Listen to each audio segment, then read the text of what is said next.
અમરેલી સતત વિવાદોમાં ઘેરાયેલું રહે છે। પછી પાલગોટીનું સરઘસ હોય કે પછી કોઈ અન્ય ઘટના હોય, અમરેલી ફરી એક વખત રાજકીય ચર્ચામાં આવ્યું છે, કારણ કે યુવતીના નિવેદનથી રાજકીય માહોલ છે તેમાં ગરમાવો આવ્યો છે।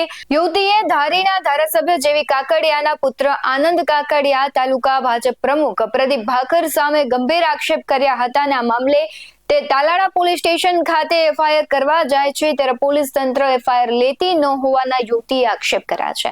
નમસ્કાર, BS9 TV ન્યૂઝમાં આપની સાથે હું ભગવતી વિશાળિયા।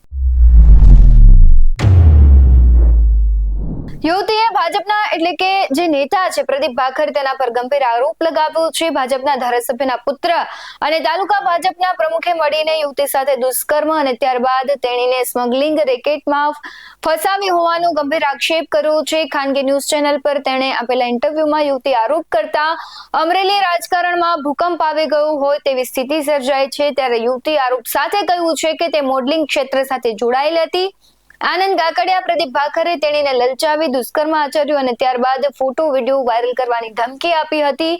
યુવતીએ આક્ષેપ કર્યો છે કે આ બંને તેણીને સ્મગલિંગના રેકેટમાં ફસાવી હતી। ત્યારે યુવતીએ તાલાળા પોલીસમાં થોડા દિવસ પહેલા પોસ્ટ મારફતે અરજી મોકલી, પરંતુ પોલીસે તે અરજી પર ધ્યાન ન આપ્યું અને જેના કારણે તે સુરતથી તાલાળા પણ આવી, પણ તે યુવતી આક્ષેપ કરે છે કે તેની ફરિયાદના આધારે પોલીસ એફઆઈઆર ફાડતી નથી। શું કહી રહી છે યુવતી, તેના પર નજર કરીએ। ગઈકાલે મેં તાલાળા પોલીસ સ્ટેશનમાં પોલીસને નિવેદન તથા પુરાવા સાથે બધી વસ્તુ રજૂ કરેલી છે।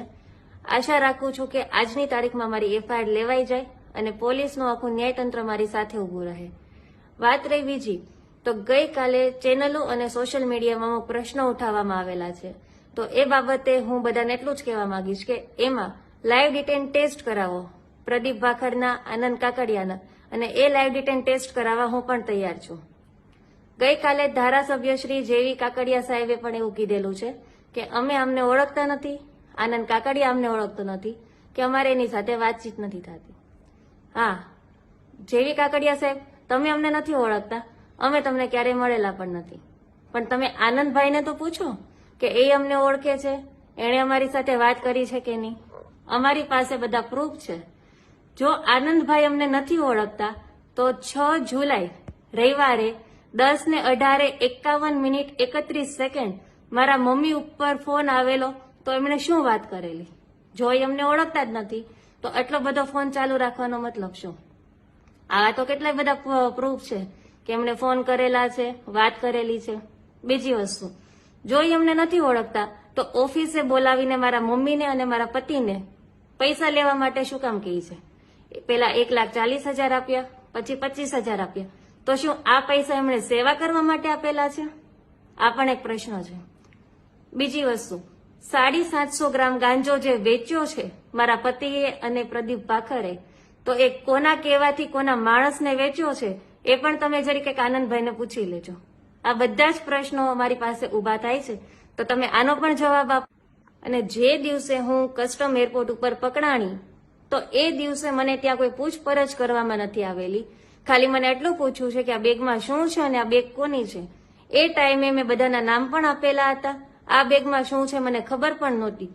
એ પછી પણ મારું જે સ્ટેટમેન્ટ છે, મારી જે ચાર્જશીટ છે, એમાં ટોટલી વસ્તુ ચેન્જ થઈ ગઈ છે। કે ગઈકાલે મેં ઘણી ચેનલો સોશિયલ મીડિયામાં કમેન્ટ્સ જોઈ છે કે તો તમે 2 મહિનાથી શું કરતા હતા?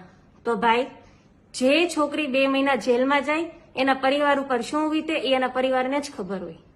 હું અંદર 2 મહિના જેલમાં કેવી રીતના રહી છું, મારી ઉપર શું વીતી છે એ મને જ ખબર હોય, અને અંદર હું મજબૂર હતી, અંદરથી હું કોઈ અવાજ ન ઉઠાવી શકું, અને એ અંદર મેં જે 2 મહિના સ્ટ્રગલ કર્યું છે અને બહાર આવીને મારામાં જે હિંમત અને તાકાત આવી છે, આ એનું જ પરિણામ છે કે અત્યારે મેં અવાજ ઉઠાવ્યો છે અને આ બધાની સામે મેં લડત ચાલુ કરી છે। અને રહી વાત રાજકીય પક્ષની, તો મારા બેક સપોર્ટમાં કોઈ પણ વિપક્ષ કે રાજકીય પક્ષ નથી। હું પણ ભાજપ સાથે સંકળાયેલી છું, મારી વિચારધારા પણ ભાજપ સાથે સંકળાયેલી છે, અને મારે કોઈ વિપક્ષની પણ જરૂર નથી કે નથી મારે ભાજપ રાજકીય પક્ષની જરૂર। મારી લડત મારી છે, કેમ કે મારી લડત વ્યક્તિ સાથે છે, કોઈ પક્ષ સાથે નહીં। આનંદ કાકડિયા અને પ્રદીપ ભાકર એક વ્યક્તિ છે, કોઈ પક્ષ નથી। તો બધાને એટલી જ વિનંતી છે કે મારી લડતને તમે તમારા અંદરના સ્વાર્થ માટે, રાજકીય પક્ષના સ્વાર્થ માટે એને જોઈન્ટ ના કરો। અને પ્રદીપ ભાકરના આવા તો કેટલાય ચિટ્ટા છે જે તમે ઊંડી તપાસ કરીને જોશો તો એમાંથી ઘણા બધા ખુલશે। 5 કરોડનું કૌભાંડ જે માધવ સ્વામીએ કર્યું હતું એમાં નામ પ્રદીપ ભાખરનું પણ છે.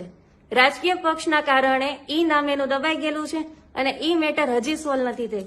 પોલીસ જો આ બધાની તપાસ કરે તો એમાં પ્રદીપ ભાખરનું નામ આરામથી ખુલશે. અને પ્રદીપ ભાખર અત્યારે જે ફોર્ચ્યુનર લઈને ફરે છે એ પણ માધવ સ્વામીની છે. એક વખત એના ડોક્યુમેન્ટ્સ, એના પુરાવા બી તમે જોઈ લો.